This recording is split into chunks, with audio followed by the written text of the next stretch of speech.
Dear friends, thank you for coming. We should now go to our last topic here in Three Parties tent. And as you understood, it is our first attempt to have international topics here. And you do it even in English. We started with President of the country, and now we finish with our friends who are here in Estonia, and the topic would be Brexit. Actually, Free Party, as you know, is oppositional party, and our engagement with Estonian EU presidency is a bit limited. Therefore, we decided to have such kinds of topics here to be more international. Actually, we started with training our ministers in Riigikogu, in our parliament, putting the questions, asking especially Minister of Finance, whom we put a lot of questions every Monday. But the consequence, unfortunately, was that the Minister of Finances was changed just before the first performance in European Parliament. And therefore, our training was totally annihilated. Therefore we got this idea to be more international and to put very important questions which are within European Union with help of our friends. I got even a bit criticism with regards of Estonian presidency because you are not so much speaking about Brexit. You are giving it to Michel Barnier, to international negotiators. Therefore, I think it is important to have it at least here today.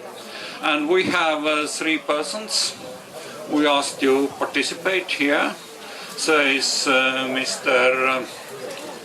Peter Cheney, who is from Scotland. There is Alice Chau, who is very international, born in Hong Kong, now living in Dublin, in Ireland. And there is Christopher Sier, also working in Estonia. But I think we should start with our guests can introduce themselves much better with their own words. I think I must give for everybody approximately 5 minutes to introduce why you are here in Estonia and how do you find the question of Brexit. What is the most important question for you? And then we would develop the discussions. Who should start? Ladies first. Probably ladies. Most interesting participant. Thank you.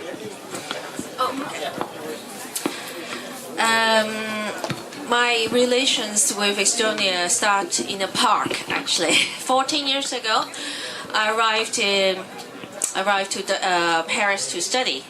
I was sitting in the park, and I met that woman there, sitting in the park, and it was the first day I arrived in Paris.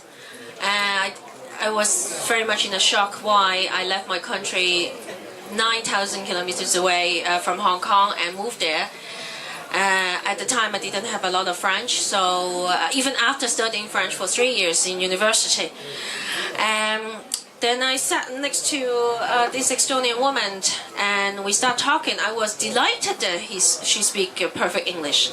So since then we have been talking nearly every day. And now we are starting a business together in Estonia. So that's the relationship I have with Estonia. I remember the first time I asked her, so where are you from? She said, Estonia. I was like, what is it? And now I just can't imagine, life is very interesting, during all these years, twist and turn, I end up to be here and have this conversation with you today. I currently live in Dublin after the Paris adventure. 10 years ago I moved to Dublin for a job. Like a lot of European people live in Dublin because of work. And then I started a business in Dublin. I currently have a business in Dublin, which about 70% of my clients are other European nationality.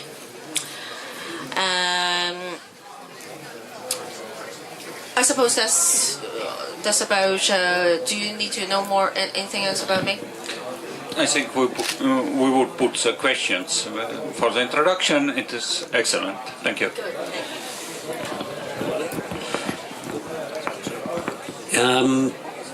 2004, Scotland were playing Estonia in a friendly football match. It was Thursday the 27th of May, and I fell in love with Estonia and decided to go back to Scotland. I sold my business, I sold my house, and I moved over to Estonia, and then set up a business. Basically, we travel around the world dealing with oil spills, teaching companies how to prevent oil spills and helping clean up after oil spills have happened. And ever since then, that's my story. What about Brexit? That's next, isn't it? Okay. My name is Chris Sier. My relationships with Estonia are sitting right over there, my family. So I'm married to an Estonian and have been since 2002. I come here a lot and never really came here for business reasons, just for personal and family reasons, until I was the founder investor in this company, Gibratical. I was the angel investor that got involved purely because I felt the CEO, Karol Hendricks, who many of you may have heard about, is a fantastic person. So now I come here for business. I am somewhat related or somewhat involved with government issues in the UK, in that I do work in association with the Treasury and Department of International Trade and the Financial Services Conduct Authority. But my main role mostly is as a professor at 3 universities in the UK. I tend to opine on things, have plenty of opinions. In terms of Brexit, the only thing I really care about is how to stop it. In terms of geopolitical events, I think it is probably the most significant thing the world has seen until the two biggest idiots in the world started trying to fight each other, namely Trump and Kim Jong-un. I think that probably does exceed in terms of scope the problem of Brexit, but Brexit's pretty serious. I don't think it's well, to put it mildly, I don't think it's a good thing, but I can only see bad things that come from it, from the point of view of the UK, from the point of view of people who have non-domicile status in the UK but may want to travel there, people who are associated with the UK, and countries like Estonia that will only suffer. But later on, maybe we'll get into a discussion about how Estonia can help, because I think it can. I think Estonia has a very significant role to play in stopping this madness. So there you go, my cards are on the table. Thank you. I should continue probably with some small personal remarks. 30 years ago I studied in Tartu University, and if there was possibility to talk some with my friends, that 30 years after we have some opinion festival in Paide, in Old Castle, and I have in the panel the people from Scotland, from Ireland, and from United Kingdom. And the topic would be British exit from the European Union, and at the same time Estonia is member state of European Union. I think all my friends then had the only possibility to think I am totally mad. You have such kind of idea that such kind of future is coming, but now it is reality. I like to have the question to the audience. I think there are many people who have the connections with United Kingdom.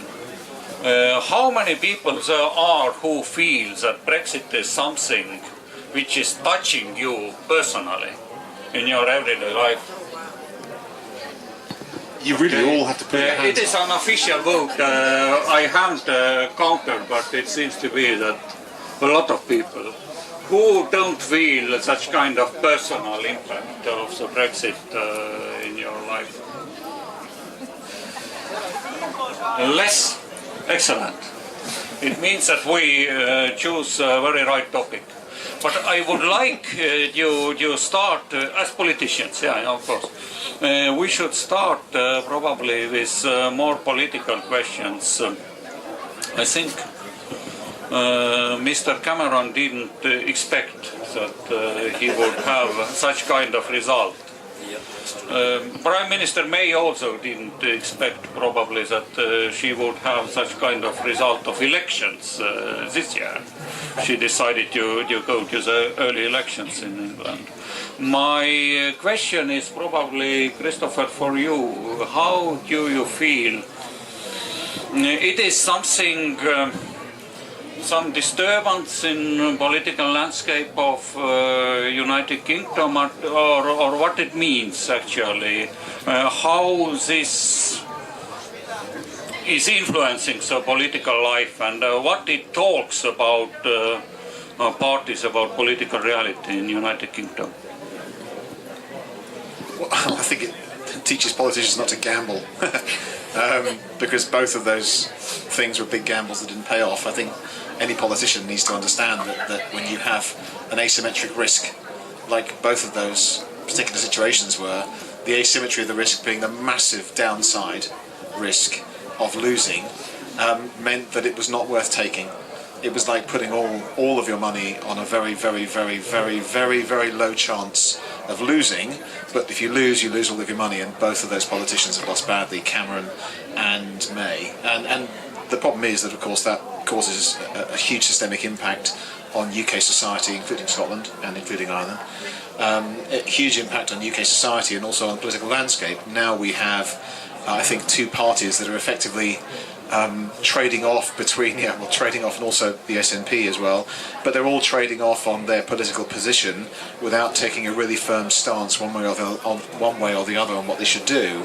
From a practical point of view, there is no leadership taking us in the direction of where Brexit should go. There's all kinds of things that are now starting to emerge that were not considered at the time when Brexit was put on the table for the normal person in the street to vote on. We all know about the lying bus. How many £1 million a day will be returned to the National Health Service as a result of the £350 million a week, which was a complete fabrication. That was the claim. Leave the European Union, and we will have £350 million a week returned from the budget that we give to the European Union in terms of increased expenditure for the National Health Service, which frankly was rubbish. And I think politicians frankly should stand up and be for making such a fraudulent claim on which we've gambled our future. I think they should be taken to task for this. But there are some very silly little things that are starting to emerge, and not so silly in fact.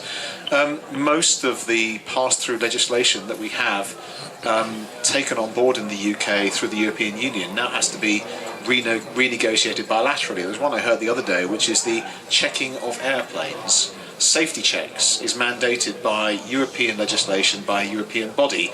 There is no independent UK authorised safety checker for airplanes. Now, the implication for that is a plane can fly into the UK, but it can't take off again because there's no one to check it.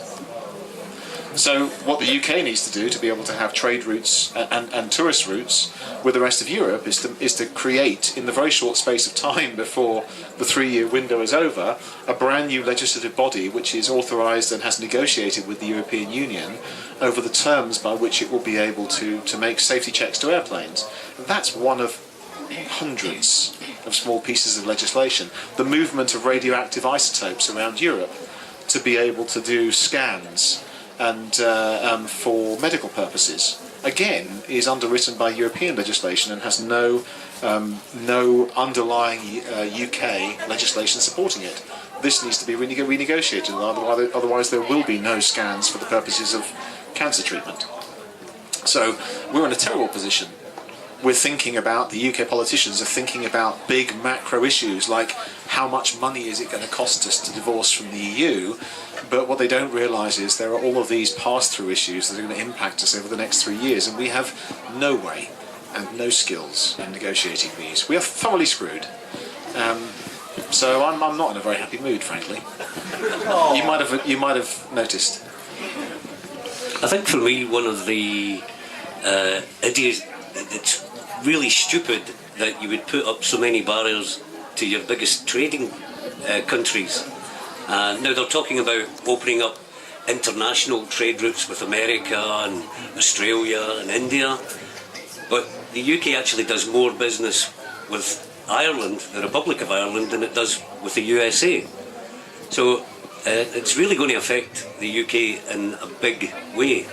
The other thing, from a personal point of view, during the independence referendum of 2014, all the unionist politicians were in the newspapers, TV, telling everyone the only way to guarantee leaving the European Union is to vote no for independence.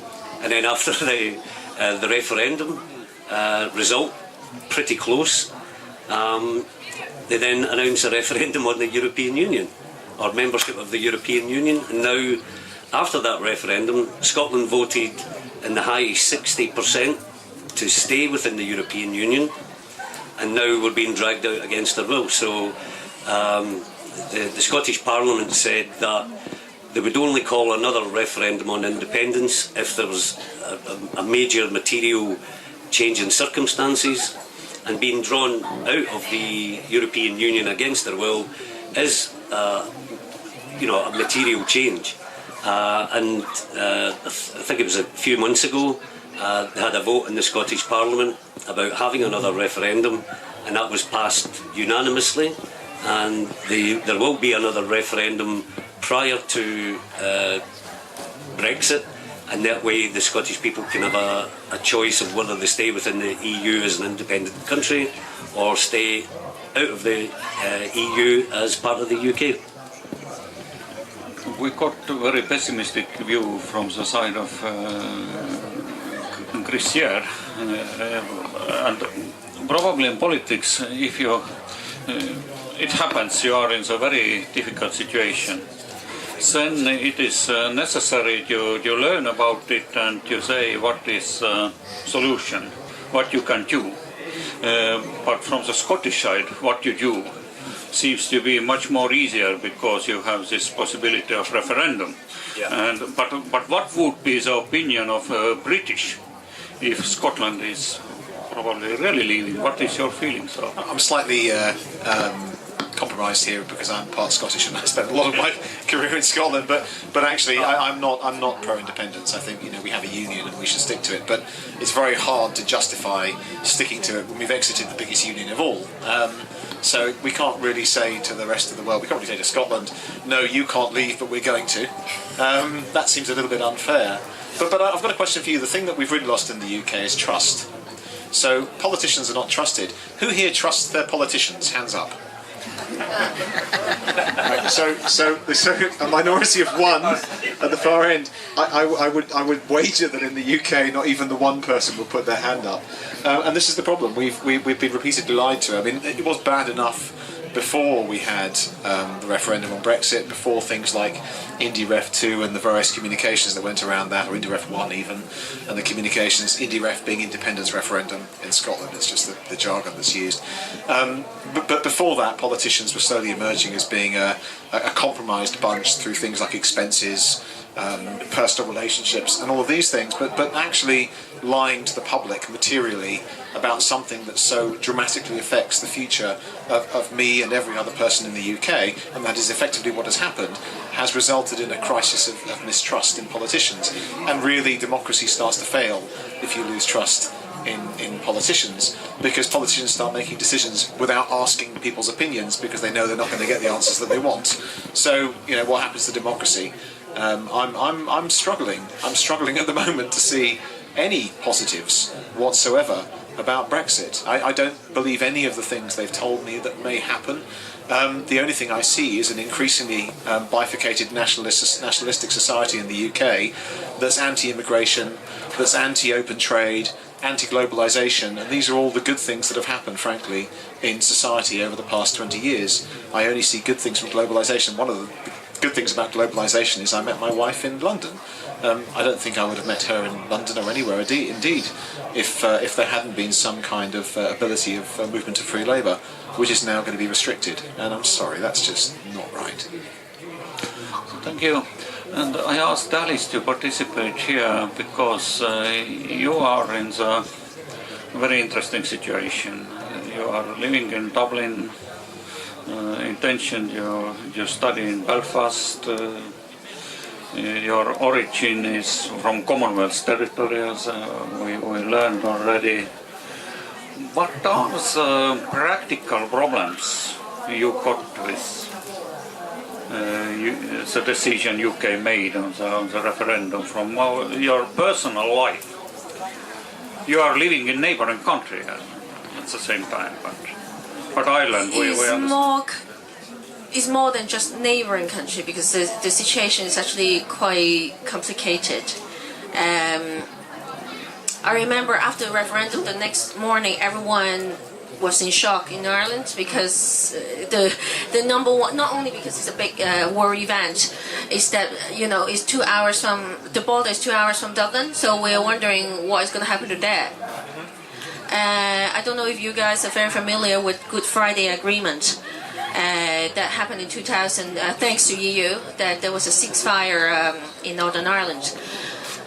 Sometimes fascinating to me. I had to keep reminding myself that 2 hours from my house, there's a war zone, there's ceasefire. What fascinates me is during the whole Brexit discussion, no one seems to, as far as, I don't know how it was in UK, but from the world media that I'm reading, there wasn't a lot of discussions of if we say yes to Brexit, what are we going to do with this bit? It seems to be like an afterthought of, okay, what are we going to do now? Well, it's a very, very major problem, actually. Because what are we going to do with the border? We cannot put a border. That was the agreement. If we have to, and there was some informal poll in the media a couple of months ago to ask public opinion on how do you feel about having a soft border, but people can't even accept a soft border. They cannot accept any border whatsoever. So how are we going to? It's a trust-based mechanism at the end of the day. It's an agreement between what is effectively the Protestants and the Catholics, the Orangemen versus the IRA. Just for those of you who don't know the situation in Ireland, the top third of Ireland is United Kingdom. The bottom 2/3 of Ireland is the Republic of Ireland, and the Republic of Ireland is predominantly Catholic and independent, and the top third of Ireland is predominantly Protestant or Church of England and linked to the UK. And of course, such a religious and political divide resulted in across a country that was an island. Ireland is an island. Ironic, yeah. So meant that there were very strong tensions between these two regions, and predominantly in Ireland, the Catholics, the Irish Republican Army were constantly battling in moving into Northern Ireland to try and create the whole of Ireland as an independent state.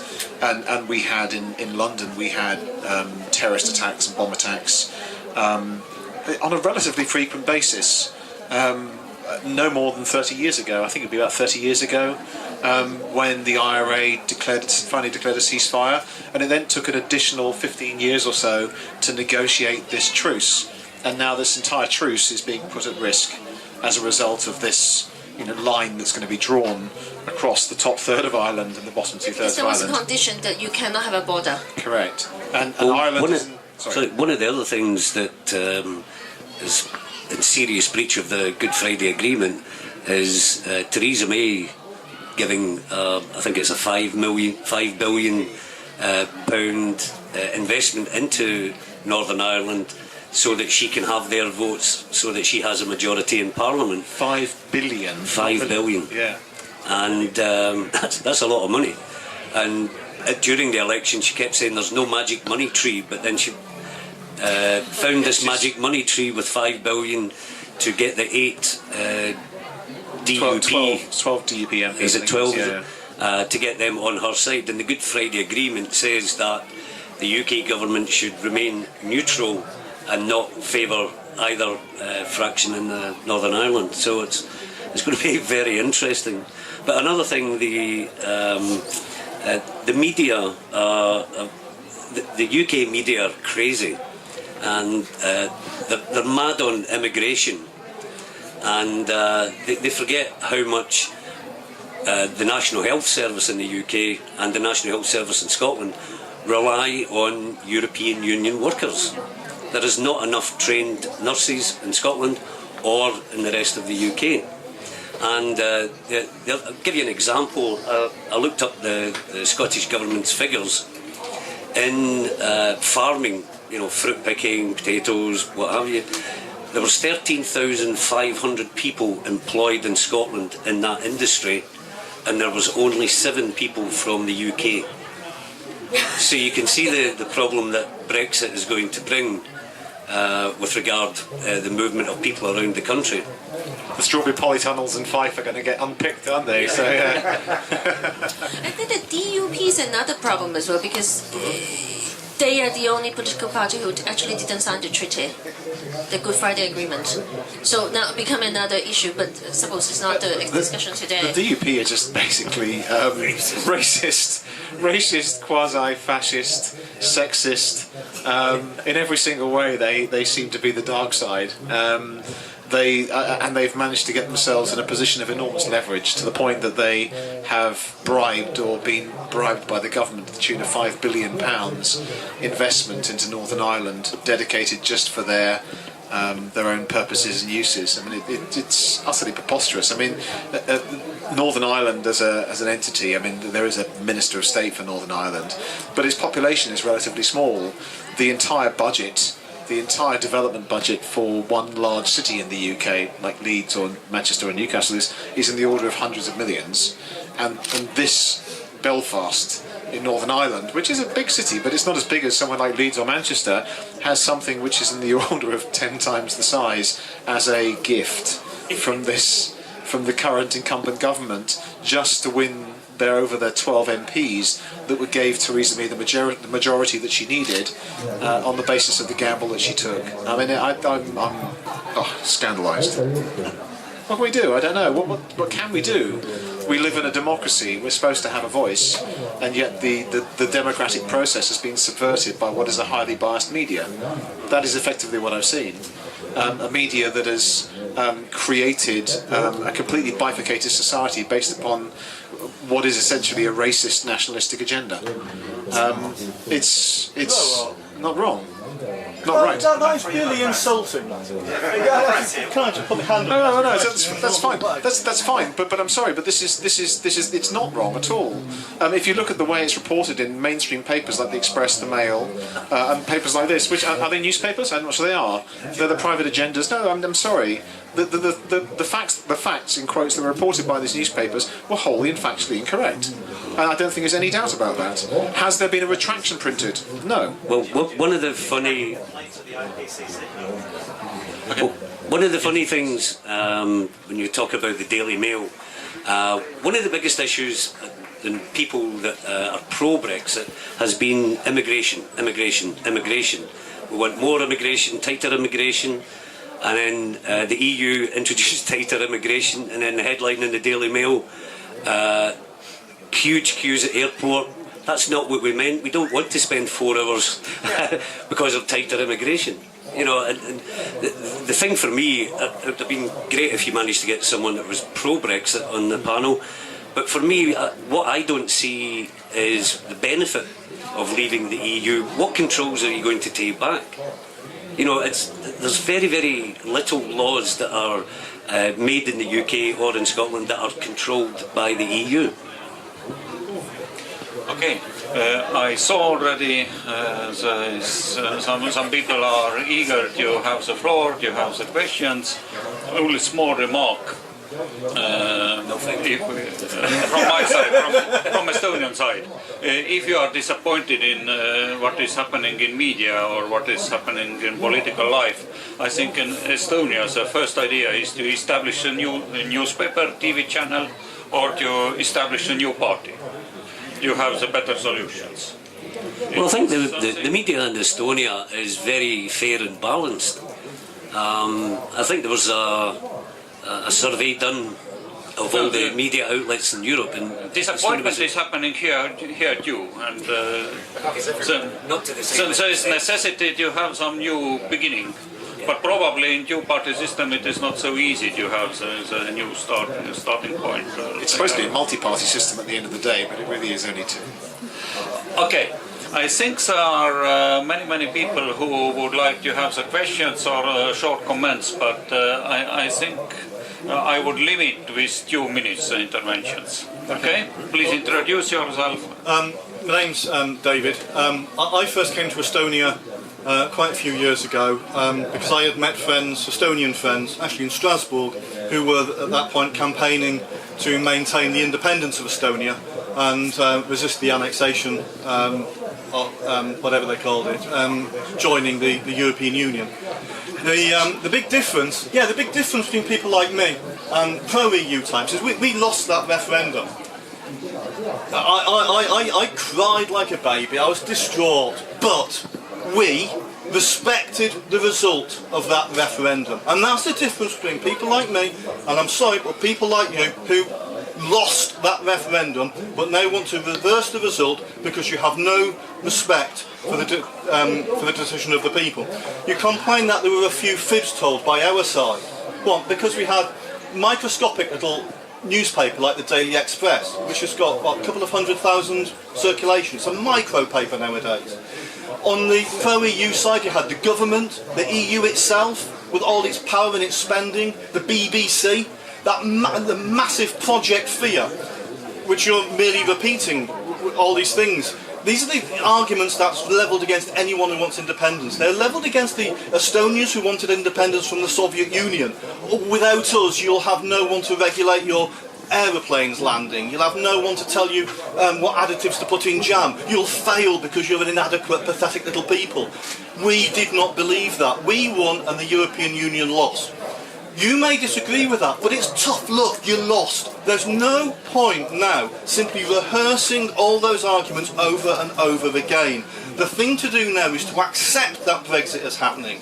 Understand that Britain has a world, an idea of itself in the world, and that means being the best friend to its friends, like Estonia. That's what we should be discussing now. How does Brexit work? How does Brexit enable Britain to have what it needs, enable Estonia to have what it needs, and understand the reason that the European Union lost that referendum is fundamentally because the European Union is no good, and the British people understood that. They weren't tricked, they didn't overcome with some madness. The European Union doesn't work, and they want something better. The referendum has happened. Now it's about making that something better. To the audience here, does the European work, yes or no? We had a referendum. We decided it didn't. Live with it. So actually, there is a point of view here, which is I don't have a problem with a democratic majority winning, but that doesn't mean I'm going to give up. Never, because that means. So one of your comments was starting a political party. We don't have that option in the UK. It's too difficult. We don't have the problem of starting a brand new news media because it's actually predominantly owned by two very wealthy individuals who restrict open practice in the media. But people like me and others can comment in the open forums like this.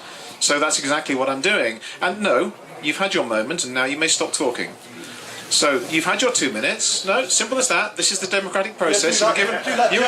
You were given 2 minutes, and that's the democratic process. And so this is the actual fundamental truth. We are allowed to give our opinion, and we are allowed to try and resist it. Because if it's not working for the UK population, then it should be resisted. That's the whole point. So standing here and saying that it's happened, make it work, doesn't mean that it's going to work. We have a huge amount to do to make it work, and I don't feel very optimistic. In fact, I feel thoroughly pessimistic about the fact that it will. There is too much to do in too short a time, and for a period of time which may be extremely lengthy, we will suffer in the UK. Now, the sad thing is that not only we will suffer, but everybody else will. We are a massive import and export party for the rest of Europe and the rest of the world, and we are going to be fighting that. We are going to be having tremendous difficulties with import and export. We will lose productivity. We will lose the ability to produce and export and import. Of course we will. Of course, how? Why? We're a service economy. You make these assertions all the time. Project FiNexus. Like £350 million reverted to the NHS as a result of leaving the European Union. That's what it said on the bus. We actually have it. But no one believed it would all go to the NHS. It was things like the NHS. No, I think some a lot of of it will people go to defence. I think a lot of people did, and that was the affirmation that Boris Johnson gave. I would ask now the Scottish perspective of the future. Well, For me personally, I think Brexit is a crazy idea, but I actually wanted the UK to vote for Brexit because I knew it would give us another opportunity for an independence referendum. So that's the way I looked at it, because otherwise it could have been years and years before we had a material change in circumstances where we could have a referendum. So yeah, I think it's crazy. It's going to cost the UK a lot of money. It's going to cost jobs for people as companies move out of the UK because they want to feed into the EU. But from a personal perspective, I think it's great that they voted for it. It's not a case of if Scotland becomes independent, it's a case of when Scotland becomes independent. And then as the Brexit negotiations become clear towards the end of Brexit, and I think we'll be in the high 60% pro independent Scotland in the European Union. Alice, have you something to add? Yeah, from as someone who lives in Ireland, there are lots of practical issues, worries that we have. I don't know if the rest of the world realize how close these two countries are, not only geographically, but from a business point of view, from logistic, all the other stuff. So, you know, loads of businesses have the insurance with UK. Mortgages, house insurance, everything. So we actually don't know what is going to happen to those. I personally have business insurance with UK, like many other people. There are people who have car insurance with UK. I don't know what is going to happen to that. And then I only find out like 80% of electricity in Ireland actually come from UK. Again, I don't know what to do with that. And 30% of our food actually export to UK. So again, I don't know what's going to happen to that. Like all the other shops, you know, like Tesco, if I have to order something with Tesco, I have to call UK. So, like, yeah, seriously. All the other shops, Debenhams, everything. So the customer service in UK, we have to call them. Customer service is probably outsourced to a state of the European Union anyway. So. Yeah. So, you know, so there are loads of practical stuff that we don't know what's going to happen. We're very worried and very confused. Because at the same time, we do have our own old trade agreement between the two countries. So I don't know if that will solve the problem or whatever. So, you know, just as a person living there, we're very confused. And another side information is there's huge increase of Irish passport application. Seriously, it was like ran out. The forms ran out. Have to reprint because loads of people suddenly want to have an Irish passport. So at least it's an EU passport. At least at the moment. But unfortunately, there's also a lot of people saying that I don't know how. Is the majority of people thinking? How many people are thinking? But there's starting to be some sort of saying that. You see, we can't solve the border problem. Maybe we can also leave, which is a very, very scary thought for me. That Republic of Ireland also want to leave the EU because we definitely need the money. We are not the big country who is giving the money. We are the country who is taking the money. So we cannot leave. We need the money. You've raised an interesting point, actually. What happens if Scotland does become independent? There'll be a rash of people pretending they're Scottish and trying to get Scottish passports into the European Union. But let's uplift something here for Estonia, because actually there is, in terms of not solutions, but in terms of fixes, right? So one of the e-residency. So one of the things that I think has been a magnificent achievement of Estonia is its gift to the world of e-residency, this idea of digital identity, and the idea that it is now possible for people to get e-residency and start their company here, or at least an offshoot of their company here, and still have access to European markets in a passported fashion. I mean, that's going to become quite important in financial services, and I know there are a lot of financial services startups looking at Estonia, but I mean, that's a magnificent invention. So from the point of view of the UK, I mean, I spend a lot of time talking to startups in the UK, and one of the recommendations I make is if you want to have guaranteed European access, go and get e-residency. So, you know, you're now at 20,000, I think, e-residents? 20,000, and about a year ago it was only about 5. So you've crunched through an additional 15,000 in quite a limited amount of time, despite what I imagine are capacity issues at the Estonian Passport and Police Service to do all the checking. But yeah, I mean, that's cool. that may provide some hope and some solace, but it's only a limited stopgap. Thank you for the compliment. Now the questions. Yeah, Hi, my name's please do introduce yourself and whom you are putting the question. If it is very directed or. yeah, my name's James. I'm actually from Wales. My partner's Estonian, and I'm very sorry. And yeah, she lives in Wales also. I'm very pleased to be here. First of all, I love Estonia, the country. I come quite frequently now and visit here. I just wanted to ask the panel: do any of you know who the President of the European Parliament is? First of all, and secondly, do you think the euro as a currency has been a success? Who is the President of the European Parliament? The European Parliament. Well, the presidency is run by Estonia at the moment, isn't it? So that's the council. The council is this. So who is it then? Tell us. It's an Italian, it is. I'm not sure. I can't pronounce the surname, but I think. You don't know either. No. What I'm trying to say is that I think we mentioned immigration earlier, and I think there's other aspects as well of the argument, not just migration or immigration to the UK, but things like the red tape, which affect British businesses, and also the unelected body in the European Parliament. I'm actually pro-European, by the way. But I think it did affect the way people voted back in the UK. You know, actually, on one thing, this is one of the things I do agree with. There's a lot of red tape, and there's a lot of. I mean, there was something in the press in the UK last week about Juncker hiring a 25,000 or 20,000 euro private jet to fly a number of representatives to Italy or somewhere. I forgot what the detail it was. And so it's undoubted that any bureaucracy is going to have red tape around it. But when I weigh up the benefits against the costs, what I actually tend to see is that the European Union is more beneficial than not. I mean, there was a great little bit of one of the, I think probably the BBC that did this, set up somebody, it was actually in Wales, set them up talking about, they were pro-Brexit. And one of the questions they asked was, have you ever seen any impact in your local community on the European Union? And the individual being interviewed went off and started complaining about how they'd never seen anything but bureaucracy, while standing in front of a centre that said that this community centre was funded by a grant from the European Union, which I thought was quite ironic. But you can see that the presenter was eager to point this out. You could see that. But yeah, this is, I think people don't realise the benefits. There is only the risks of the European Union that are presented, and that's not fair. So, but you're right about the bureaucracy. I mean, we have more bureaucracy in the UK. I deal with civil service all the time, and I think there certainly can be reform in the European Union. I don't think it's right that an unelected body gets to make decisions. I mean, I don't know how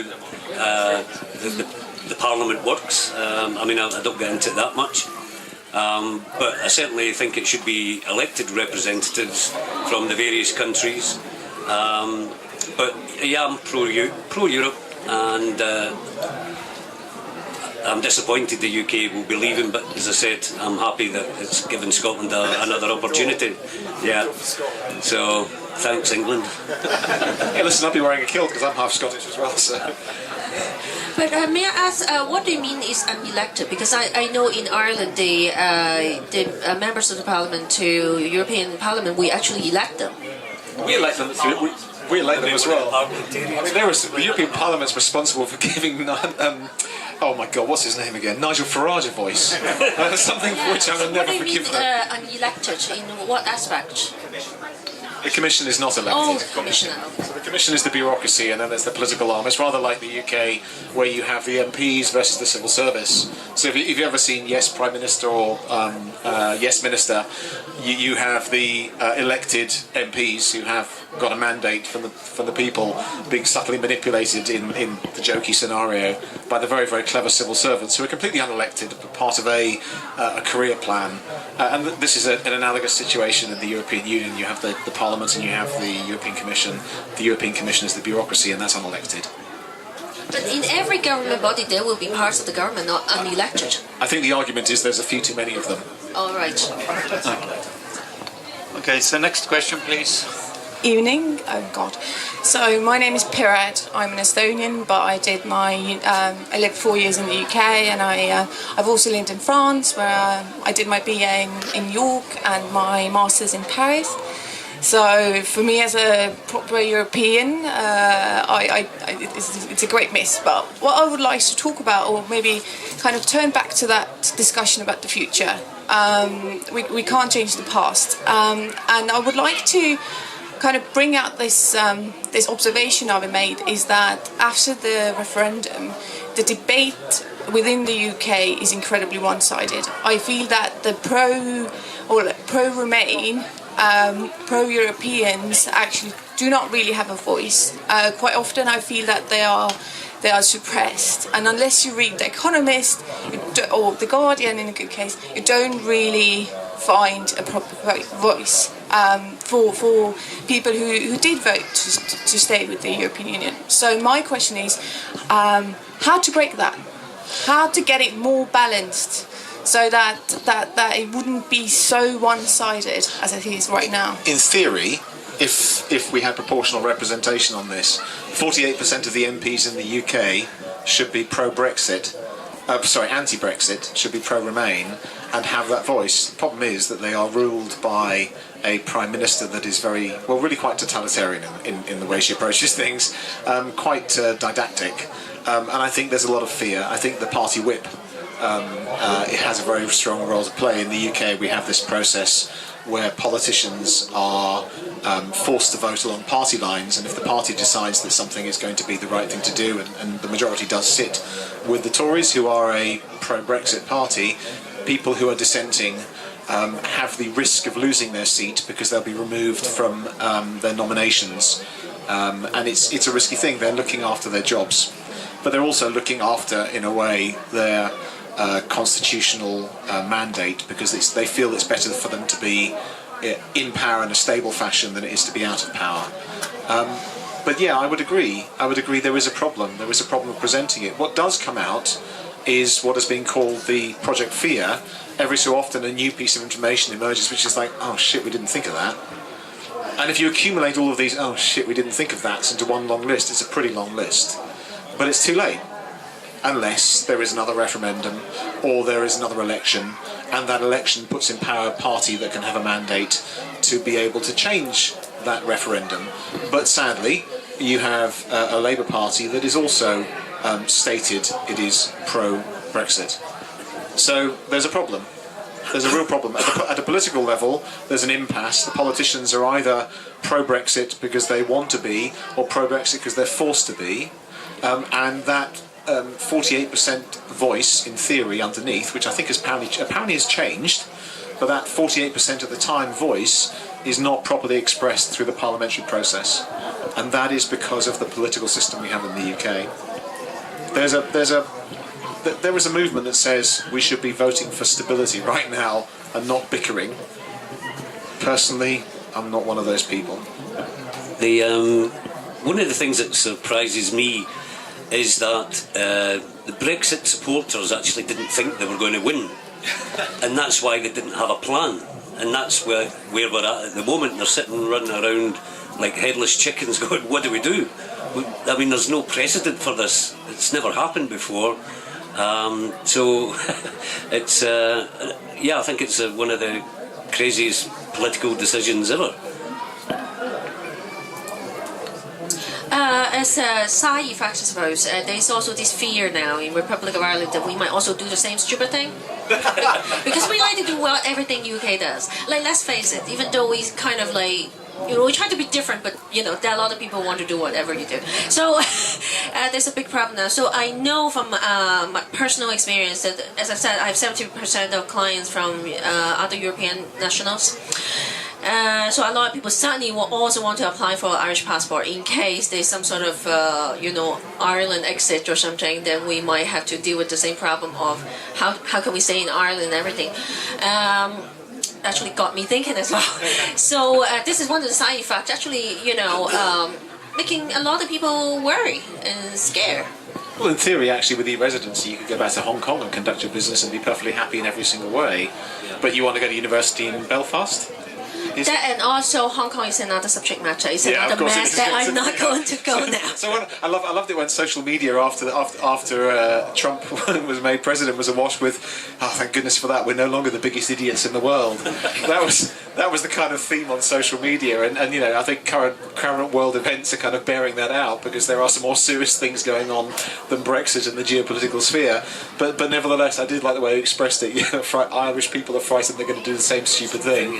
That's pretty much what it is. I mean, one of the things that concerns me is that they even want other countries to leave, so they may use the UK as an example. So it could be pretty bad in that sense, that they use the UK as an example to frighten the life out of everyone else. They have no requirement to be our friends anymore, none whatsoever, and they are bureaucrats. These are bureaucrats whose job it is to negotiate the most favourable treaty from their point of view, and the most favourable treaty from them, taking into account everything, is to utterly cane the UK. And I do not blame them for that, because that is their job. They are career civil servants and lawyers, and their job is to do this the best possible thing they possibly can for themselves, and from a purely contractual point of view, we're screwed. It's as simple as that. They have no choice in the matter. We can ask for favours, we can say, oh come on, what about our long-standing relationship? It matters nothing when you look at the contracts. The contracts state that in the incidents of break, they can do what they like. You know, and they can walk away from us and leave us stranded high and dry if we don't have a strong negotiating position within the next 18 months. It's as simple as that. It's purely contractual. There are no favours, no niceties, and neither should we expect any. Can I come back to that? Because I think this is at the crux of the understanding here. I mean, I know I'm being a little bit rude to you for the sake of brevity here. It's all right. I can be rude back. Yeah, I mean, I'm on the microphone. I can just keep talking. I can just keep talking. I give you the floor, but the next question probably. The after. Oh. Okay. Just let me introduce myself. I'm Paul. I'm actually Estonian, but I do study in Scotland for 4 years already, and I've seen IndyRef, and what I could say, it's a result referendum, let's face it. That's a full stop. That's my opinion. And secondly, as Estonia, I think we need to propose a good solutions in negotiations. So far what I've heard, Theresa May even doesn't know what to do in this occasion. So, what we, when we are Estonia's presidency in European Union, what could we offer? Maybe Norwegian solution, when the trade links are preserved and saved, whereas maybe in terms of the freedom of movement it will be preserved, but in kind of as a Norwegian style, kind of as a pass system, kind of, when you could stay in Norway for 3 months. Well, I actually have customers in Norway, and there are tariffs. You know, everything I send, we have to pay. I think it's €50, isn't it, Tina? It's around €50 because of the customs declaration when you send goods into Norway. Yeah, you can send them there freely, but there still is a cost. And if you think of the amount of business the UK does with the EU, that solution will cost a lot of money. I'm just offering to start it. Yeah. No, I think, but the point I have here is that it would be nice. It would be really, really nice if someone took pity on us. Right? That would be very nice. But at the end of the day, we're dealing with lawyers and civil servants, and they are under no obligation to be nice. Politicians may steer them, but the people who are doing it are looking at contract law, and contract law will override everything. And it's as simple as that. There is nothing, really nothing, other than us asking nicely for some favours that we can do, because we don't have a negotiating position. And quite rightly so, the European Union should be looking at the UK and saying two things. You've been a thorn in our side now for nigh on 20 years. Yeah, I've sat at the table with you, sir, the one I'm negotiating with, when you've come back to me constantly with objections, and guess what? Now it's my turn. That's the first thing. And the second thing is, right now we're looking at the potential fracturing of the European Union. There is that potential and threat, and therefore what we need to do is to prevent it, and the only way we can do that is to make it utterly impossible for anybody else to consider leaving. And the only way to do that is to make it very hard for someone who does. It's a very sad situation. I think we're going to have a very bad time, and we have no choice in the matter. Sorry, yes. So my name is Laura, and I have a bit different question. I have always wanted to study in UK after high school. So how do you think that Brexit will affect the opportunity to study there for the, like, I am the European Union student? You'd think as a professor I'd know the answer to that, but the answer is, in terms of currently, let me just think this through a second. Currently in the UK, if it's in England, right, not Scotland, in Scotland, higher education is free. So there were no tuition fees for Scottish students, right? No, European students can study in Scotland for free, Yeah. but believe it or not, English students can't. Yeah, that's right. So no, this is true, and this is true. So I actually studied in Scotland. So but this was a long time ago. So currently the situation is, if you're an English student studying in England, you have to pay tuition fees of various amounts, and I think the maximum is around £9,000 for a year. I think there are exchange mechanisms within the European Union for studying. I think Erasmus is one of them. There are a couple of others. But actually what will happen is, I imagine, because this is what happens to non-European and non-UK citizens currently, if you want to study in the UK, you have to pay a very, very high fee to study. I would imagine that is what's going to happen. You will end up having to pay high, what are effectively private sector fees for education in the UK, which is a shame. Well, she can always go to Scotland. Yeah, but the best universities. I went to university in Scotland. I can't say that. She'll end up with a better accent as well. Probably a good point, actually. Okay, I've got a microphone too now. I think the difference in the way that you and I would look at this is, as you said, your pessimism. Britain is not in any position where it needs to ask favours from the European Union. I think a lot of people, when they analyse the Brexit phenomenon, they imagine that it was an erratic event in an otherwise stable world, an otherwise stable European Union. And the European Union is not stable. It is almost at war, you might say, with Poland at the moment, about to impose the heaviest sanctions it can legally impose. Similar hostility with Hungary over very important issues.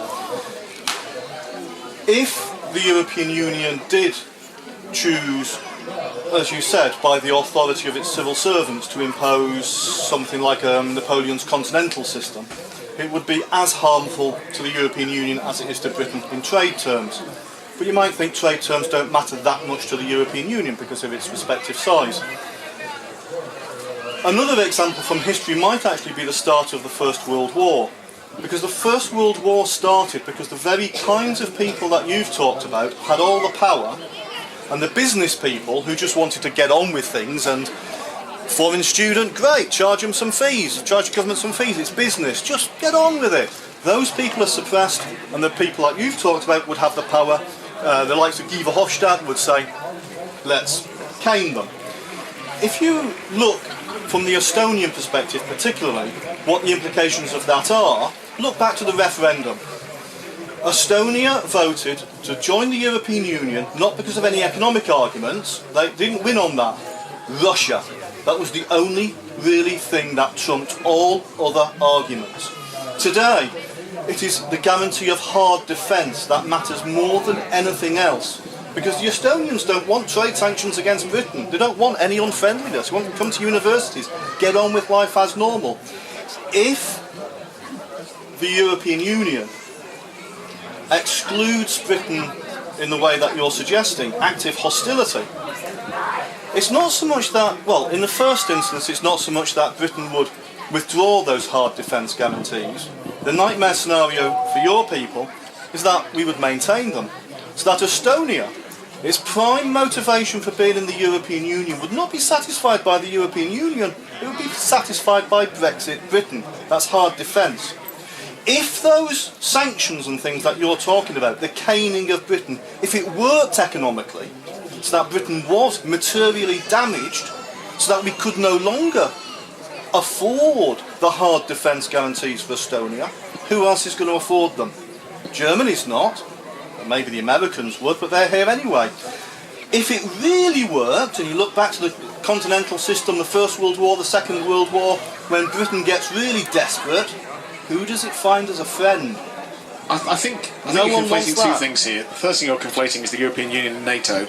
not. And the North, NATO is the thing that is actually patrolling and defending the borders of Estonia at the moment. And the history lesson aside, I don't think, again, there will come a time in the future where there will be an economic balance. But we've got 18 months to sort out an economic position with the European Union, and there is absolutely no way. And by the way, I'm an optimist, 100% optimist. That is my makeup. In every single way, in every situation. One of the most depressing things for me is that on this one issue, I'm a pessimist. Because I cannot see anything good for the UK in what's going to happen. In every single scenario that I've looked at this, every analysis I've seen, I cannot see anything but misjudgment and pessimism. I don't see a good outcome for us at all in the United Kingdom, which is why I'm promoting, for example, e-residency to everybody that I can possibly meet, because people are going to suffer with trading. And just one other thing as well, which rather frustrates me on an international level, is the word to trump someone, and you used trumping just now. It's such a shame that word has been subverted because trumping meant to be successful and winning at something, and as far as I'm concerned, the only bigger losers on the world stage at the moment than us are America. So but no, I don't agree in any way. I don't think there's any good outcome for us, certainly not in the next 18 months, probably not in the next 5 years, maybe after a decade when we are respected once again on the world stage. We've made a big boo-boo. Big boo-boo. It's as simple as that. There's no way of escaping from it, and we've got to really work very hard to try and sort it out, and I don't see that happening in the short term. We have approximately 5 more questions, and then we must conclude. 5 minutes. From the audience. Yeah. Hi, my name is Rainer. I'm local from Paide, but I've been studying in Denmark for the past 3 years, so I don't have that big connection with UK myself, but I would say I'm more of European citizen. So if you would put me versus UK, then I'm gonna be on the European side. So good for you. Let me put it this way: that you don't have to look at that Europeans. We're gonna start fighting for your economic gain. We are going to fight for our economic gain, and you're going to fight for yours. And if you're going to look at how split is at the moment your parliamentary situation, then we are going to have the upper hand. So maybe you can a bit elaborate on that as well. You can answer this one as well, but from my point of view, I completely agree with you. The analysis that I've made is that you're going to fight for your own territory and not for us. Why should you do us any favours in the UK? Really, what have we done? What have we done directly for you and for the civil servants who work in the European Union? I've got lots of friends in the European Commission, lots and lots of them work in the European Parliament, and I had to, the day afterwards, I was writing a note saying, look, I'm sorry, don't hold it against me personally. And they were like, yeah, but could you do us a favour and not hold it against us personally too when it comes to it? And the answer is, that doesn't sound good. Oh dear. There was another argument, wasn't it, that you guys are going to have a stronger Commonwealth or whatever. Commonwealth? I know. When I heard that, I was like, okay. I personally was born in a Commonwealth which left already. Yeah, we abandoned you, didn't we? Yeah, actually, that's another mess I need to talk about in the future, about the mess that you just left. And I also coincidentally marry another person who is currently still in Commonwealth. My husband is Canadian. It's a very informal, non-scientific research, but we personally do not know one Canadian person who gives a shit about Commonwealth. Although having said that, it's the only place I've ever seen that's got a picture of the Queen at border control. I rather like that, going through any border control and seeing a picture of the Queen. It's like, we don't even have those in the UK. I think England, for a lot of years, or the Westminster Parliament, members of Parliament, they've tended to look down on the European Union and EU MPs, and they sort of have a superiority complex that they look down on the pesky Europeans because they keep doing things. We've actually got a new speaker, and I think probably they'll say some more sensible things than we've been saying so far if we invite him to the panel. He is officially Irish. So the Irish representative. Peter Cheney. Yeah, my question would be, I'm Benjamin from Berlin, Germany. And my question would be, in my view, the campaign about Brexit was a lot about also funding for the NHS and social services and so on. But now the answer of Theresa May seems to be more a global Britain, having trade contracts with a lot of other parts in the world if it doesn't work out with the EU. And so how do you think would it play out on the long term when it becomes obvious that when you want to have all those contracts with those other countries in the world, or the old Commonwealth countries where you have lower social standards and so on, and you really have to go back to real free trade, then those social services will not be provided. And how do you think will that play out in the long run? You're Australian. Go on, you started it. One of the things that I think from Brexit, what it will do is it will make the UK deregulate a lot of things that the European Union actually makes the UK regulate, i.e. social services, people's employment contracts, the right to holidays, things like that. That's the power that the UK wants to take back, and it's not good for the people. It's only good for the politicians and their pals in business. Really, that's the only thing that I can see benefiting from the Brexit. I've got a very practical point of view. By pointing us at other nations globally and other states globally and having to negotiate contracts with them, trade contracts with them, efficient ones, all we've done is double the size of the problem, because we've got to renegotiate with the European Union and we've got to negotiate new ones. And so the only people I see winning in this space are people who are professional trade negotiators, and they all exist in the European Union. So great, we're going to give a lot of employment to European Union trade negotiators because they're the only ones who can do the job for us, because we have no skills in the UK to do this. We're setting ourselves an impossible task. It's so sad. Well, one of the other things I'd like to point out that in successive years, the UK manufacturing has went down and went down and went down, and to access the EU market, I can't remember, it's one of the Japanese car manufacturers of England. To access that, they'll move to the European Union. Yeah, that was Nissan, yeah. Companies like that will actually move to the European Union because it's a much bigger market than just the UK. So there's going to be lots of jobs lost, and again, they're cheaper labour, skilled labour, lower costs, bigger marketplace. I know, let's go and base ourselves in Sunderland, shall we? No, it's not. They've negotiated something in Sunderland, but that's not going to be standing, I don't think. They will disappear. Well, you're also moving the trade borders much further away. It's far easier to trade with France and Germany than it is to trade with India or Australia or Canada or the other former Commonwealth countries. It's just a bigger burden for us, it's very simple. Hi, my name's Clyde Johnson. I just had a question for the panel, particularly the Remain part of the panel, which just seems to be all of you. I think the Brexit vote was as much about a rejection of the European Union as it was about gaining some sort of control. And in particular, one of the things that came up in the referendum was the democratic deficit within the European Union. And I'm wondering if the panel has anything to say about the state of the European Union and its institutions, as to whether that is a model that's going to succeed in the future for European citizens. Somebody mentioned the euro. I think that's a very good case where the institution hasn't been set up in a way which guarantees a long-term prosperity for European citizens. You just have to ask the Greeks or the Southern Europeans, Italians as well. And similarly, you have to say with the European Commission and the European Council, nobody in those bodies are elected, and no citizen has the power to remove any of the officials within the European institutions. And furthermore, we've seen two democratically elected national leaders, one from Italy and one from Greece, being removed by the European Union and replaced with the technocratic leader.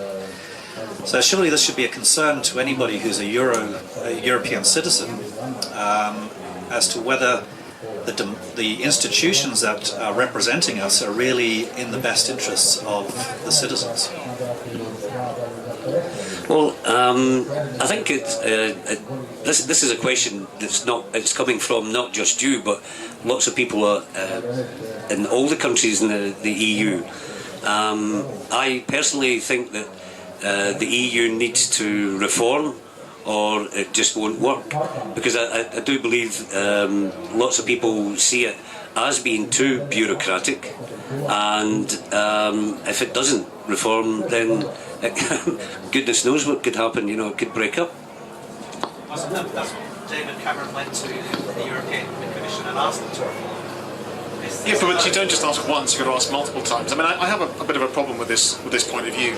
You don't cause the chaos that's being caused purely on the basis of having a grumble about democratic deficit.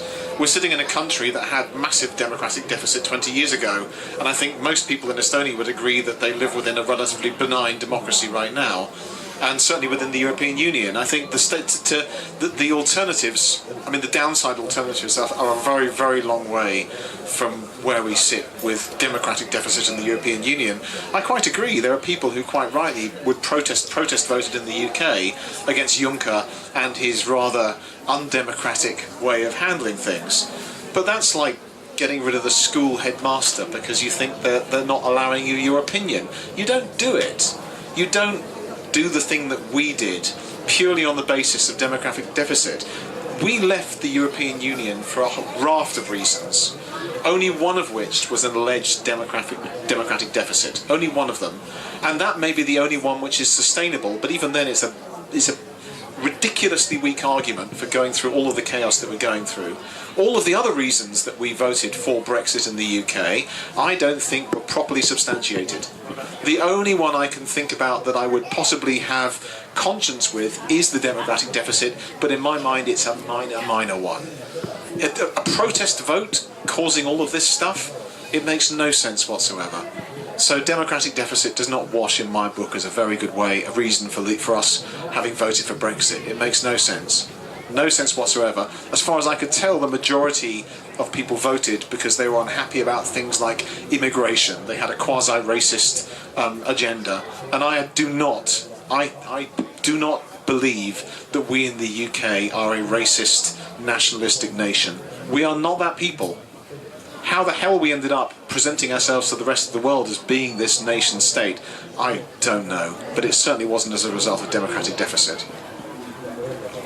I do agree that European Union is an insanely complex institute, and there needs to be some more reform. For information, I actually have a degree in European politics. I did the degree for 3 years, and I do not understand everything about European Union. So it's insanely complex and complicated.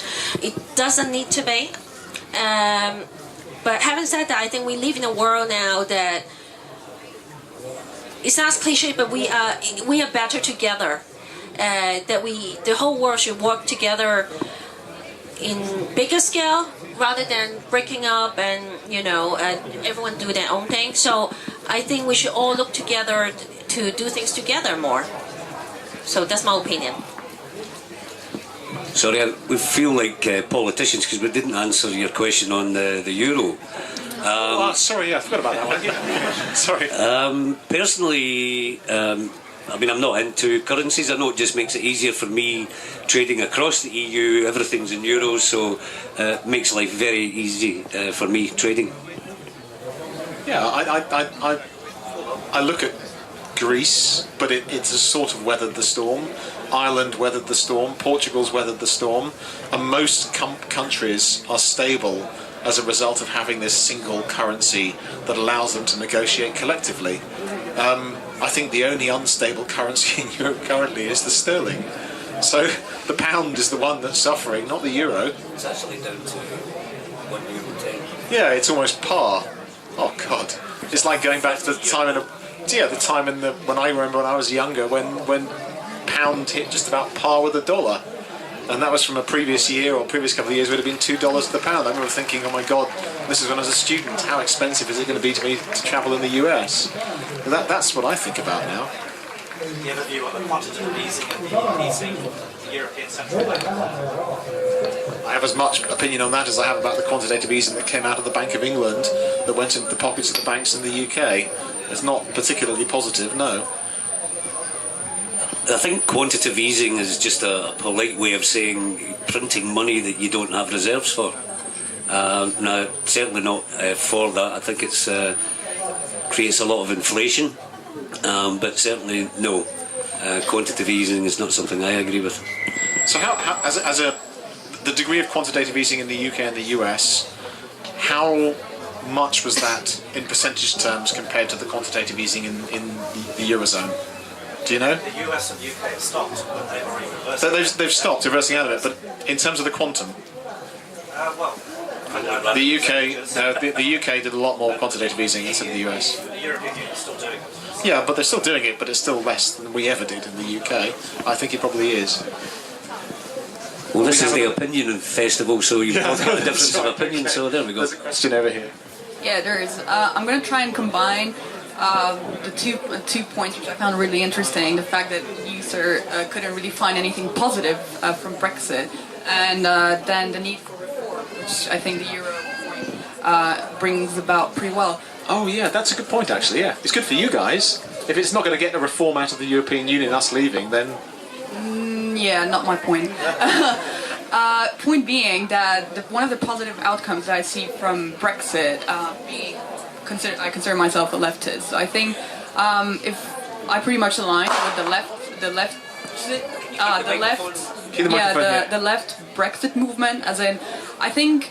Although this might not be any kind of mainstream view in the UK, a lot of what the Labour Party, a lot of the skepticism and the doubt surrounding the Labour Party, the party that was meant to align with the EU and that didn't quite do the job. Well, the main argument there, I think, is if we look at the EU as this really complex project that clearly betrayed its own principles, like the principles of solidarity and so on, especially after what happened with Greece.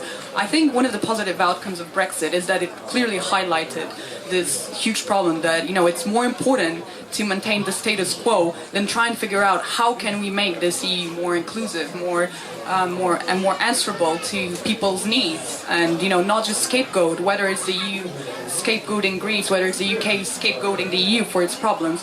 I think one of the really good things from this is that it really raised a very, very big amount of questions, of debate. I mean, in the UK, I've studied in the UK, and it's just amazing how many people got mobilized from Brexit. And I don't think, having myself protested there in past years, there was just no way something this big was going to get off the ground without something as big. I'm not saying this was a price to pay. Brexit was.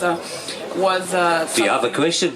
Yeah, sorry, this is a comment, and the euro. I think the euro is also a bit of a complicated question because, as we see now, Greece, Portugal, Spain, and so on being meddled in a very, very troubled situation. The point being that you have here also a deficit in solidarity, a deficit in understanding of how you can build something that is actually solid. I mean, if you compare how the US runs and how the EU runs, if you don't have a coherent fiscal policy, you can never think that this is sustainable. So I mean, the euro being like a representation of the German Deutschmark, that it's pretty clear when you see how much Germany has benefited from the EU as a construct, and how other countries that weren't as solid entered this project and have basically been left in a huge problem. And anyway, the EU is just not sustainable at the moment. This is something from Brexit that I think hasn't been capitalized enough by the left. That is in a complete disarray.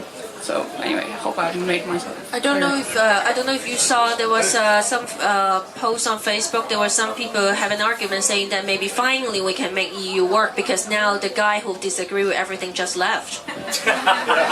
So maybe it's our chance to make this work.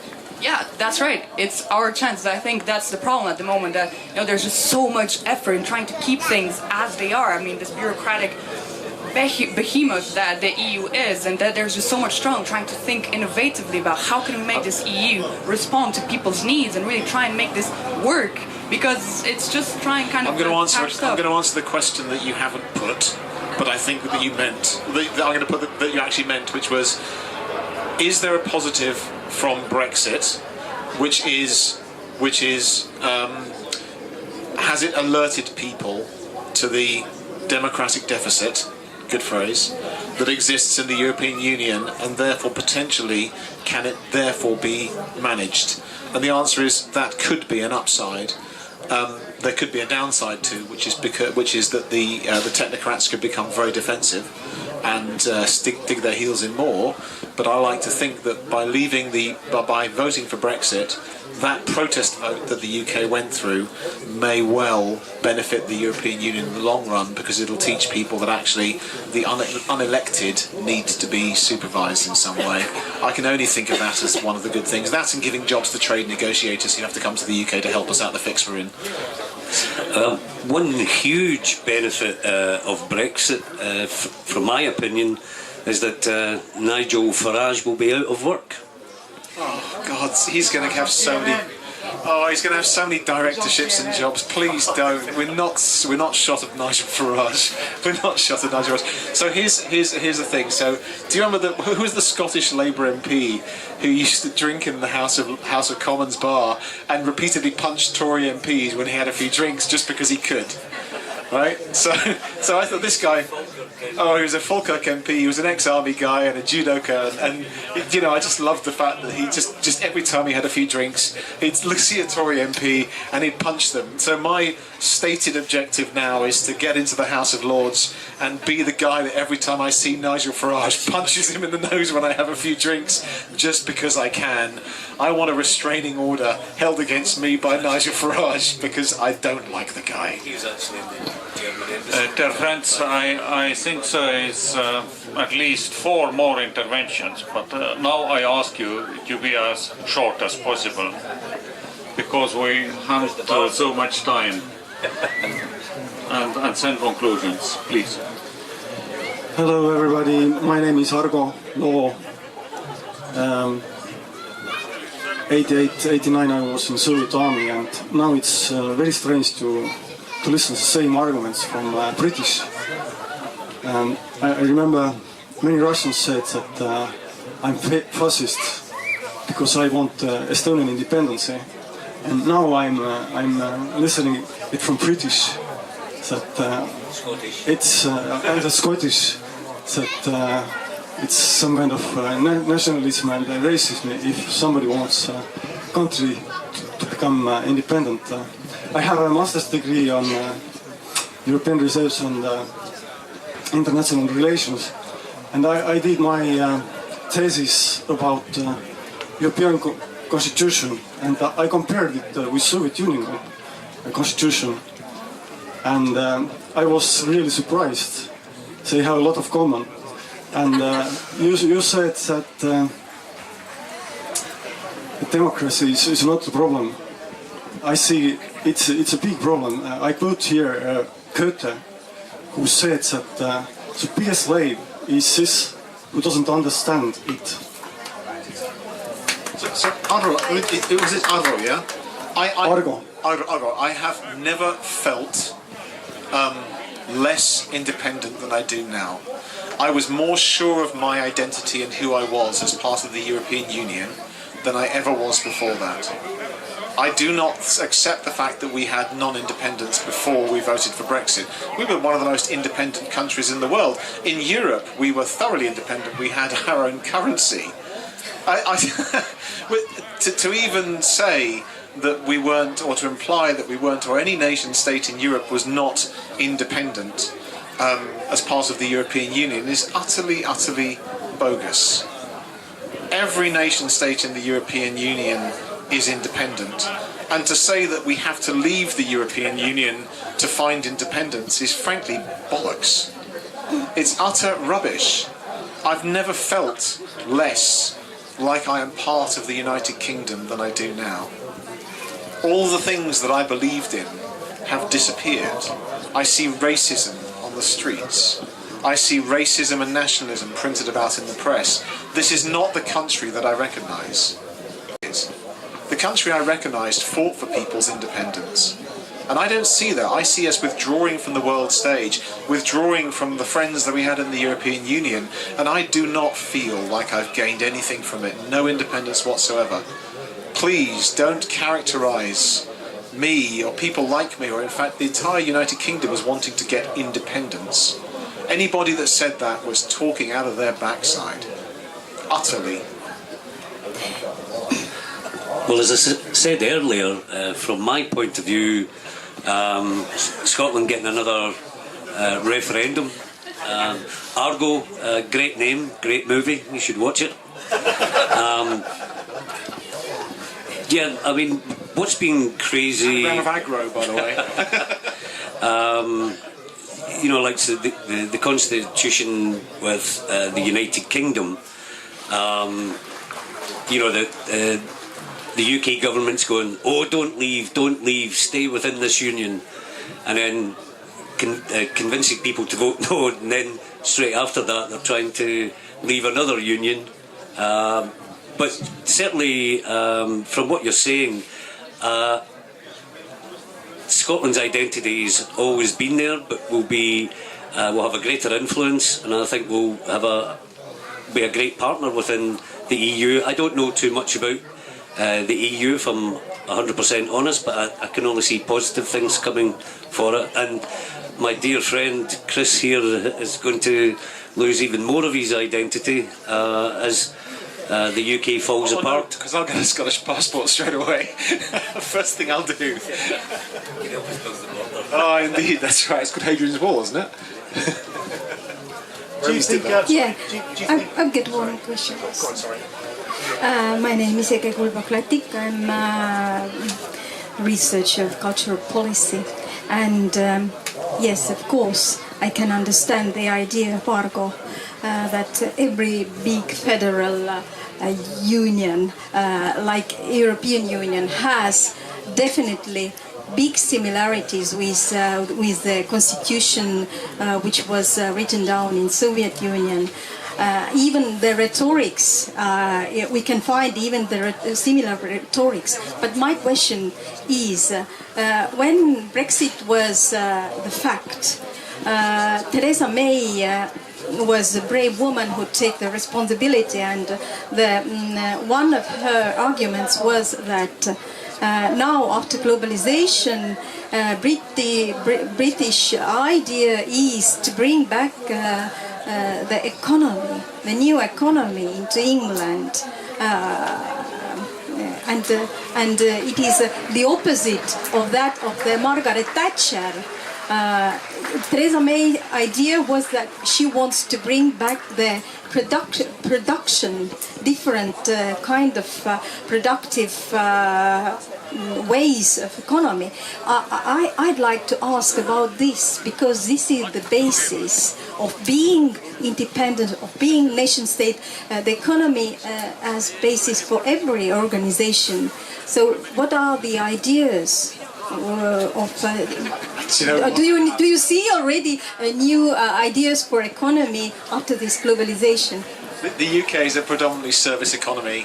The highest GDP value-add sector in the UK is financial services. And we've just we've shot ourselves in the foot over financial services, because the chances are we'll lose passporting across the European Union. So we're in a difficult situation. With services as our major economy, manufacturing is not the biggest part of our economy. It only contributes 11% of GDP. Most of what we do is we export services and we import goods. We import food, we import electricity. Most of the things we do is we import. Do we produce stuff? No. We produce smart people. In fact, we actually train smart people, but we're going to be taking that opportunity away from them because they'll have to pay for university. I can't see that the economy is at all going to be in a healthy state.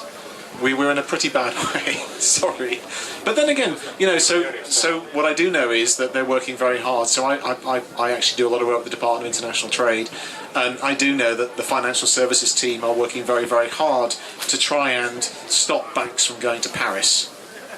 Every single bank domiciled in the UK, every single international bank that's headquartered in the UK, already has contingency plans to move to Paris, Frankfurt, Amsterdam, Dublin. And regarding manufacturing, as a Chinese person, I cannot see the manufacturing will move back. It's not going to. It's just simply not possible. We don't have the staff. We don't have the people to do it, or the appetite of people to do it. You can compete with Chinese people. I mean, they're 5 times cheaper, and we can, but we don't want to, right? People don't want to do these jobs anymore. Well, there's that as well. Okay, the participants. I would have the following suggestion. We have 4 more interventions. But let's organize.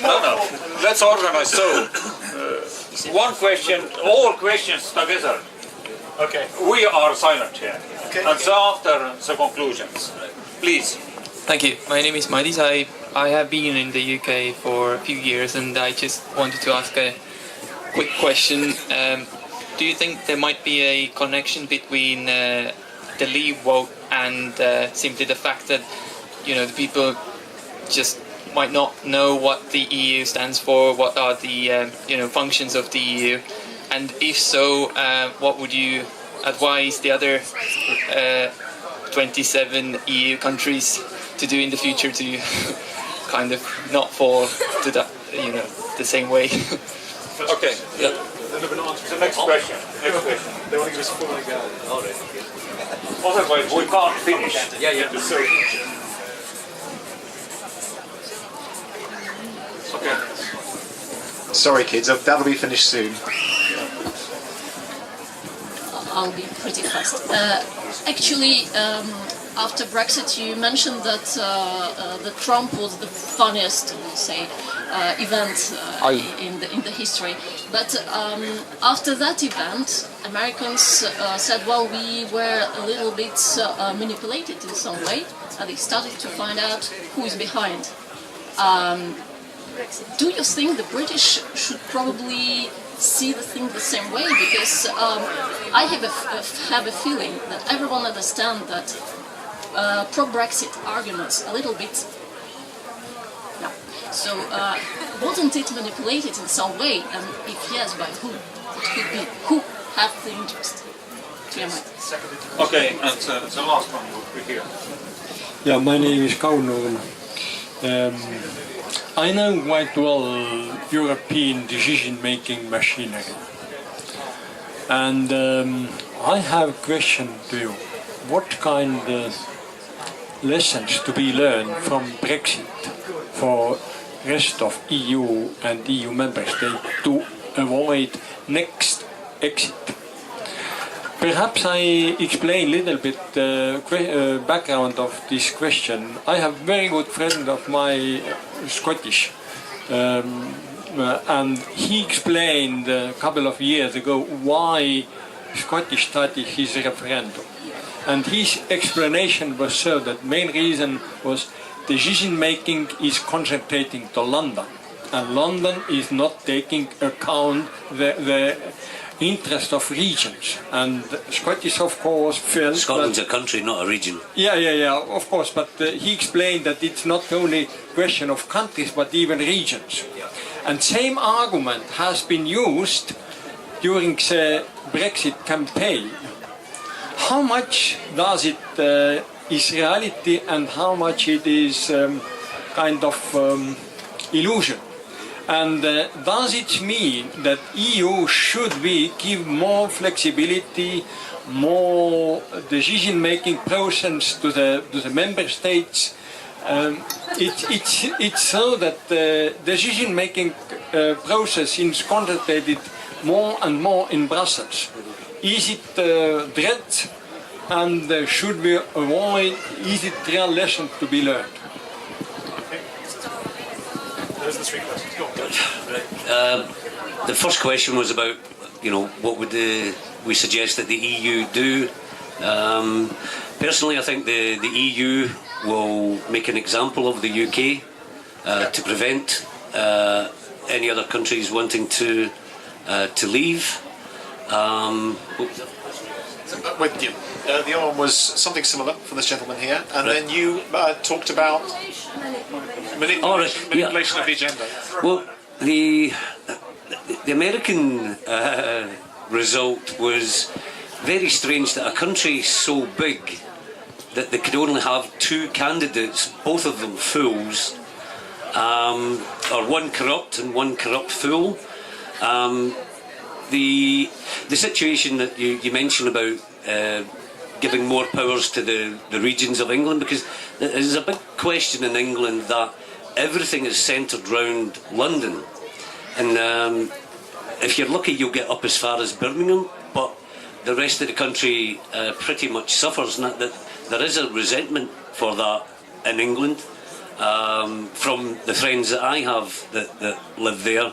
And yes, you're right, the key thing about the Scottish independence referendum, it was because, not just because decisions were being made in London that didn't reflect the difference in Scotland, but it was also the revenue side. Scotland under Westminster government is a much poorer place than it is if it has its own money and can make its own decisions. Sorry, I was going to say, how would you close the deficit gap in independence? Scotland doesn't have a deficit. Well, your projections based on North Sea oil. I hear you laughing. Scotland runs a balanced budget. It has no borrowing powers. The deficit is fictitious, right? And I'll shut you up here, right? For example, VAT, right, gets paid straight into the Treasury, so you don't know how much of that is raised in Scotland, right? Because it goes to where their head office is. So there's a lot of money. And did you know that England exports 3 times more whisky than Scotland? There you go, there's some figures that the whisky industry produces at least 5 billion a year. All the revenue from the oil, which is only 15% of GDP, so it's not that reliant, all goes into London. Now, London then, just on income tax alone, Scotland raises 8.3% of the UK taxes. We get back as a gift from London 8%, but we don't get any of the other revenue streams to make decisions that are fit for Scotland. And to be fair, when Scotland does become independent, I think Westminster is going to find itself in a lot of trouble. Isn't £100 spent per head in England and £120 spent in Scotland? So how do your figures stack up? On what? Well, for every £100 of the income tax... I think we're in danger of getting more passionate about the facts and figures over Scotland than we are about the debate in... My brother's wife's Scottish. No, if there's any consolation, I'm more in your court than I'm in your court in terms of the budget deficit in Scotland. I mean, I know a relatively large amount about it, and what I will say is that Scotland is definitely in deficit, but the degree of it is subject to debate. But to answer the questions that we were given, and not the spurious one that was thrown in to try and start a fight. That was a sneaky one that was thrown in. In the first instance, what would I do? I think actually, first thing is you've got to explain to people more about what the good things are that the EU brings. There was a strong in the UK. There was a huge shortfall in positive news about the European Union. I mentioned the anecdote about the person who was interviewed in front of a community centre that was built with European Union money, and they had no idea. Because, for example, in the UK, mostly what you see is a small plaque. Whereas you drive around Estonia and there's an enormous sign that says, this highway was built with European Union money. The thing I liked about European Union money was it was built on things, it was spent on things generally in the UK that the government didn't see as policy and therefore it wouldn't spend on. So there were a lot of community initiatives, really, really good initiatives to help foster growth in the UK that were paid for with European Union money, because it was much more adventurous.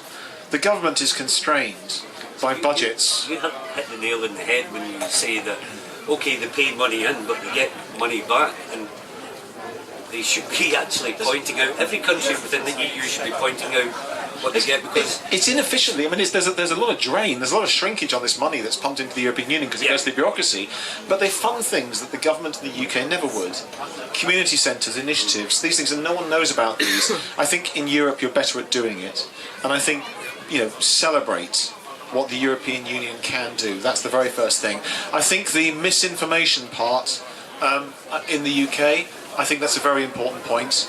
There was a lot of misinformation, huge amounts of misinformation, misinformation that was pro-Brexit, and the choice of the campaign to do campaign fear about leaving, these are all the bad things. Well, actually, maybe if they'd focused on some of the good things the European Union had done, then that might have changed the result a little bit. I don't know. There was a very interesting statistic I saw that if all the people who'd gone to Glastonbury and had a party that weekend had voted, and they were all millennials just about, they're all people who, in theory, should have voted against Brexit. If they'd actually, instead of being drunk at Glastonbury, they'd voted, then perhaps the vote would have gone the other way. It was that marginal. So voter apathy, I think, is a very important one. I think routinely young people who've travelled, who've seen the benefits of being ecumenical, have seen the benefits of diversity, they are pro the European Union. In the UK, support for the European Union was crystallised in big urban areas, and against, this is largely, as a demographic, largely people who were not experiencing the upsides of diversity and immigration were the ones who voted for Brexit. And people who've seen that diversity, who've lived alongside it, who've lived in diverse communities, and have realised just how not scary it is, how much it brings, they're the ones who say, we like the European Union, we like this diversity. And they lived in city centres in the UK. That's largely what happened. And the final question was your question, which was, just remind me? Regional power. Yeah. Okay. So I have actually a very unique perspective on this, because I'm what's called a regional envoy in the UK. So I'm one of the regional envoys for the whole of the north of England. I'm a professor at 3 northern universities. I live in London, but I'm a professor at 3 northern universities. I am what's called a trade envoy, not a trade envoy, it's not really quite a thing. I'm a subject matter envoy, fintech, financial services, celebrating and supporting the north of England and trying to get people to realise how good it is. And what I see clearly is the divide in terms of activity and funding. So it's very, just recently, one of the most recent headlines was the HS2, HS3, which is a high-speed connection between the south of London and the north of England, is increasingly being challenged in its budget, and yet the government was willing to spend several hundred millions or several billions on a train connection that connected the east side of London to the west side of London, because it felt this was more important.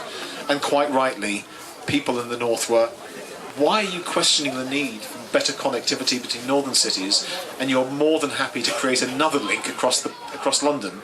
There are plenty of links already. So it is felt painfully by people in the north. So in terms of giving a voice to the regions, yes, I think that's very important, very, very important, because that's where resistance to this diversity debate begins. And it is about diversity. It is about fairness, it's about opportunity. That's what the European Union is all about, in my mind. And I think, the things that have happened in Britain, sadly, we've taken ourselves out of that ecumenical community. Oh, very sad. I agree that most people, I would imagine most people actually don't understand how European Union works. I studied European Union for 3 years, and I don't understand everything about European Union. So it is a big problem. Like for any normal citizen to understand how they are taking benefit of it, I would think is what European Union have to do in the future to make people understand better how they benefit from being part of European Union. And you also have an interesting point that I noticed. The same thing is that European Union tend to fund things that no one interested in funding. Yeah. Parks and roads, whatever. As I said, I live in a country that we take a lot of money from European Union. We take a lot of money for public transport, for example, because the Irish government had absolutely no interest to develop public transport. So with the European Union, literally, I don't know how the train is going to work, the tramway, everything. We also take a lot of funding regarding to R&D for university. So, yeah, so I suppose these are all important and interesting things, but unfortunately most normal citizens wouldn't think about it, wouldn't know the benefit of it. Yeah, that's the key thing. Okay, great. We got such a hot discussion we wanted. Thank you for that. And in the end, we hadn't any need for the moderator, actually. The only benefit of moderator would be to finish this, because it was really, I think, one of the longest debates in the area we had. But just to conclude with due remarks we got from the audience also was perfect, I think. And sometimes the discussion went even very, very hot. I think one remark about security issues and how important our cooperation with the United Kingdom is. It is really very important for Estonia, and Brexit, of course, is complicated. The second one about democratic deficit. I think it is existing in European Union, it is existing in every country actually, and it is something we must compete every day. And we started here with a discussion with participation of the President of the Republic, who was the moderator. It was about how the local communities, small communities are functioning. It is a very local level of democracy. And what is in our hands, like the citizens, like politicians, it is you have this question about democratic deficit, and you resolve it every day if it is in our responsibilities and our abilities. So, many thanks for all of you. Many thanks for the audience.